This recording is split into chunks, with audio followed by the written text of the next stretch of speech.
తెలంగాణ రాష్ట్రంలో రైతులు ఎందుకు ఆత్మహత్య బాటపడుతున్నారు? రైతులు ఎందుకు ఒక దయనీయమైన స్థితిలోకి నెట్టబడుతున్నారు? దాదాపుగా 416 మంది రైతులు ఇప్పటిదాకా ఆత్మహత్య చేసుకున్నారంటే రోజుకు సగటున ఎక్కడో ఒక చోట ఒక రైతు ఆత్మహత్య శరణ్యం అనుకుంటున్నటువంటి ఒక దీన స్థితి. సో ఎందుకు ప్రభుత్వం మరి ఆ రైతులకి ఎందుకు ధైర్యం కనిపించట్లేదు?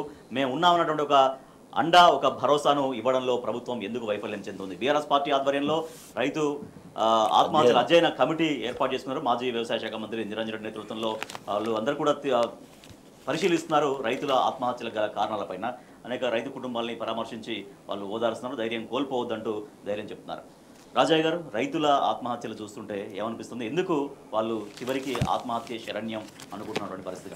మొన్న జనవరి 30 తారీఖు మహాత్మా గాంధీ వర్ధంతి రోజు.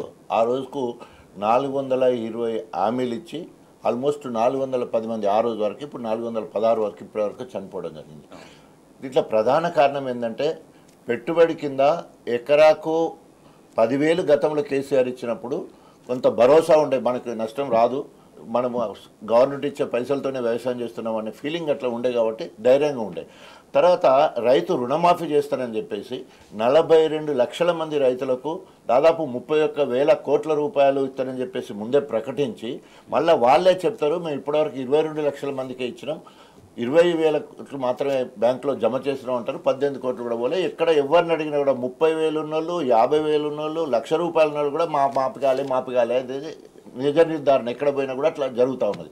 సో ఎట్లయిపోయింది అంటే ఆ బ్యాంకులో అప్పు తీసుకొని, మొన్న ఆదిలాబాద్లో జరిగిన ఆత్మహత్య అయితే బ్యాంకులోనే సూసైడ్ చేసుకోవడం జరిగింది మందు తాగి.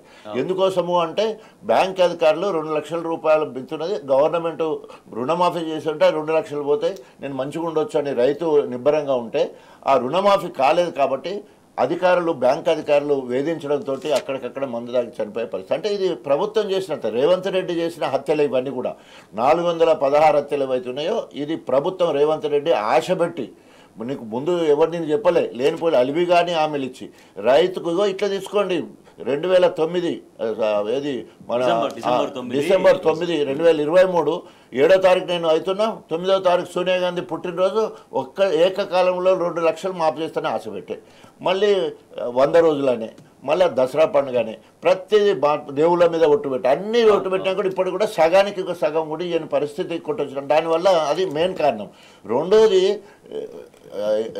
సాగునీటి రంగంలో ఒక అవగాహన లేకపోవడం వల్ల, సరిగ్గా ప్రణాళిక లేకపోవడం వల్ల, నీళ్లు వాటర్ని రిలీజ్ చేయకపోవడం వల్ల, లిఫ్ట్ చేయకపోవడం వల్ల చాలా దిక్కుల పొలాలు ఎండిపోతున్నాయి. పెట్టుబడి పెట్టి గిట్టుబాటు సరిగా రాలేదు, దిగుబడి సరిగా రాలేదు. దానివల్ల కూడా అట్లా కూడా చనిపోయే పరిస్థితి మనకు కనబడుతూ ఉన్నది. చాలామంది రైతులు రుణమాఫీ కానందుకు, రైతు భరోసా గతంలో రైతు బంధు ఇవ్వనందుకు, సాగునీరు సరైన సమయంలో ఇవ్వనందుకు 3 కారణాల వల్ల రైతులు ఆత్మహత్య. దానికోసమే రుణమాఫీ అందరికీ చేరకపోవడం ఒకటి, రైతు బంధు ఇస్తామన్న రైతు భరోసా ఇవ్వకపోవడం ఒకటి, నీళ్లు లేకపోవడం, పంటలు ఎండిపోవడం, దిగుబడి రాక ఆటోమేటిక్గా ఇవే కారణాలు. ఆనాడు కేసీఆర్ గారు 2014లో అధికారంలోకి వచ్చిన తర్వాత అప్పటికి దాదాపు అభివ్యక్త ఆంధ్రప్రదేశ్లో 6,70,000 మంది రైతులు అభివ్యక్త ఆంధ్రప్రదేశ్లో చనిపోయింది.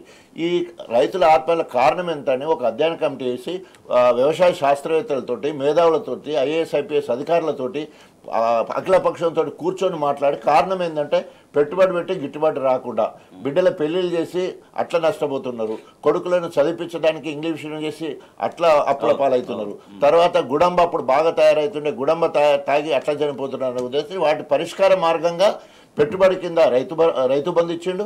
తర్వాత రైతు చనిపోతే 5 లక్షల బీమా కార్యక్రమం, తర్వాత 24 గంటల ఉచిత కరెంట్. అప్పుడు కరెంటు సరిగా లేక మోటార్లు కాలిపోయి అట్లా నష్టపోయేది. సో అదేవిధంగా విద్యార్థుల కోసం దాదాపు 1,021 రెసిడెన్షియల్ పాఠశాలలు ఇంగ్లీష్ మీడియం తీసుకొచ్చి పెట్టే కార్యక్రమాలు. ఎవరైతే గుడంబ తయారు చేస్తున్నారో వాళ్ళు 2 లక్షల రూపాయల వరకు ఫ్రీగా ఇచ్చేసి అమ్మటోళ్ళను తయారు చేస్తున్నారు లేకుండా చేసి ఇట్లా ఒక అధ్యయనం చేస్తే ఐక్యరాజ్య సమితి సైతం మెచ్చుకునే స్థాయికి తెలంగాణ వ్యవసాయ విధానం వెళ్ళిపోయింది. 24 గంటల ఉచిత కరెంటు, రైతు భరోసా, రైతు బంధు, తర్వాత రైతు బీమా, ఇవి భారతదేశంలో ఎక్కడ ఏ రాష్ట్ర ప్రభుత్వం చేయలే. ఆ రకమైన అధ్యాయం ఉన్నా కానీ చచ్చిపోతే నాకేందని రేవంత్ రెడ్డి ఇలా రైతుల చావుల గురించే పట్టించుకునే పరిస్థితి, దయాన పరిస్థితి ఇలా తెలంగాణ రాష్ట్రంలో కనబడుతుంది.